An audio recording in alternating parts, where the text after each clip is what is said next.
വേഗം ഇങ്ങോട്ട് വരൂ. ദേ വീട്ടില് കറണ്ട് കിട്ടിട്ടോ.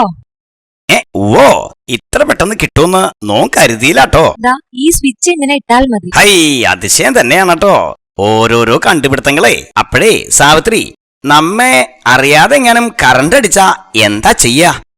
അറിയോ? ഓ, അതിനൊരു വലിയ സ്വിച്ച് അകത്ത് വെച്ചിട്ടുണ്ട്. അതിൽ പിടിച്ച് താത്തിയാൽ മതിത്രേ. അങ്ങനൊരു സ്വിച്ച് ഉണ്ടോ? എനിക്കത്ര വിശ്വാസമില്ലാട്ടോ. ഏതായാലും ഒന്ന് നോക്കട്ടെ.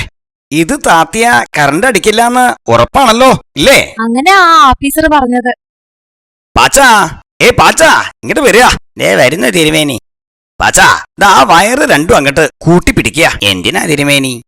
എന്റെ കഴുത്ത് കെട്ടി തൂക്കാൻ ശുംഭൻ നിന്നോട് പറയേണ്ടത് അങ്ങോട്ട് കേൾക്കുക. ഇങ്ങോട്ട് ചോദ്യമൊന്നും വേണ്ട കേട്ടോ. അയ്യോ അയ്യോ അയ്യോ. അപ്പോ ആ ആഫീസർ പറഞ്ഞത് നേരാ അല്ലേ പാച്ചാ? എന്താ തിരുമേനി? അല്ല, ഷോക്കടിച്ചാൽ ഈ സ്വിച്ച് അങ്ങോട്ട് താത്തിയാ മതിയെന്ന് പറഞ്ഞത്രേ. സത്യം തന്നെയാണ് കേട്ടോ.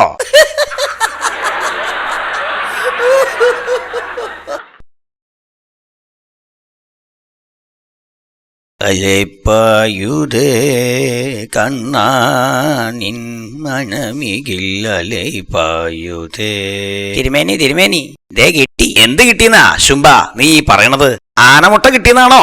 അല്ല തിരുമേനി, ദേ ഇത് കണ്ടോ? എന്താ അത്? വല്ല കല്യാണക്കുറിയാണോ? ഒരു സദ്യ ഉണ്ടിട്ട് നാളായേ. ഈ തിരുമേനിക്ക് എപ്പ നോക്കിയാലും തീറ്റയുടെ വിചാരമുള്ളൂ. എന്റെ തിരുമേനി, ഇത് കല്യാണക്കുറിയൊന്നും അല്ല. അല്ലേ? പിന്നെന്താ? അങ്ങോട്ട് പറയാ തിരുമേനി. ഇന്നാളാ വിശാലാക്ഷിക്ക് കുളക്കടവിൽ വെച്ച് ഒരു കത്ത് കൊടുത്തില്ലേ, അതിനുള്ള മറുപടിയായത്. ഓ രസികത്തി രസികത്തി. അതെ പാച്ചാ, ഇവിടെ വെച്ച് നോക്കണ്ടാട്ടോ. സാവിത്രി ഇവിടെ ഉണ്ടേ. പിന്നാമ്പുറത്തേക്ക് പോരെ. ഹൗ കണ്ണടെടുക്കാൻ വിട്ടു. ഏതായാലും നീ അങ്ങോട്ട് വായിച്ചോളൂ, നോൻ കേട്ടോളാം. ശരി തിരുമേനി. എത്രയും സ്നേഹം നിറഞ്ഞ എന്റെ പൊന്ന് തിരുമേനിക്ക് വിശാലം എഴുതുന്നു. ഹൈ കേട്ടിട്ട് നോമിന് ഇക്കിളിയാവണു. പാച്ചാ വേഗം വായിച്ചോളൂ. ഒരു രഹസ്യം പറയാനാണ് ഞാൻ ഈ കത്ത് എഴുതുന്നത്.